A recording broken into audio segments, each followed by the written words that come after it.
আমরা সাতারা থেকে বেরোচ্ছি। আজকে 2026 সালের প্রথম দিন,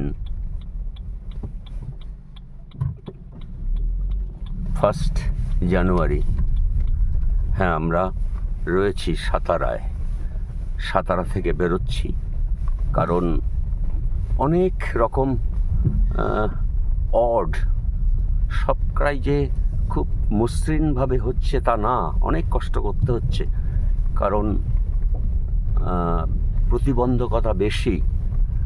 আমরা বুঝতে পারি না, আমাদের এই মানে কালার্ড লাগছে সব কিছু, অতটা কালার্ড না। মানে কাজ করতে করতে মনে হয়েছে ভীষণ ব্ল্যাক অ্যান্ড হোয়াইট, মানে সাদা কালোটা যেন বড্ড বেশি। আমরা যেমন অনেক ছাত্র দেখতে পাচ্ছি, পাশাপাশি এই সাতরায় এসছি, এখানে 10 জন ছাত্র নিয়ে লড়াই চলছে।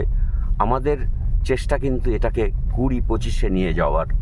অনেকক্ষণ ধরে সমস্ত কিছুর পরেই এই অন্ধকার হয়ে গেছে, আমরা ফিরছি। আমাদের কিন্তু ক্লাস হলো, শুভেনকে নিয়ে আমরা বসলাম, অনেক আলোচনা হলো দীর্ঘক্ষণের, অনেক মনস্তাত্ত্বিক লড়াই এবং তাকে শক্তি যোগানো যাতে সে নিরুৎসাহ হয়ে না পড়ে। অর্থ তো আমরা দেবই, কিন্তু অর্থটা সব কিছু এখানে কাজ করে না। এত প্রতিকূল পরিবেশ, সেখানে পড়াশোনা চালিয়ে নিয়ে যাওয়া বা সেই আলোটা জ্বালিয়ে রাখা, মানে শেষ পর্বের যে কথাটা হলো, যে শুভেন বলছে যে আলো নিভিয়ে দিলে তো 3 বছর ধরে আমি পরিশ্রম করছি, আলো নিভিয়ে দিলে তো নিভে যায়। এত ভালো লাগলো কথাটা, সত্যি বুকে গিয়ে বিঁধলো। আমরাও বলতে বলতে সকালে আসছিলাম যে দেবরাজ 3 বছর ধরে সেই মানে মৌসুমি পাখি না যে শীতকালে শুধু সে আসছে, সারা বছর প্রতিটা মাস বর্ষায় সে আসছে। মানে যখন পুরুলিয়ার পুড়ে যাওয়া সেই কঠিন নিদাঘ, তখনও সে আসছে।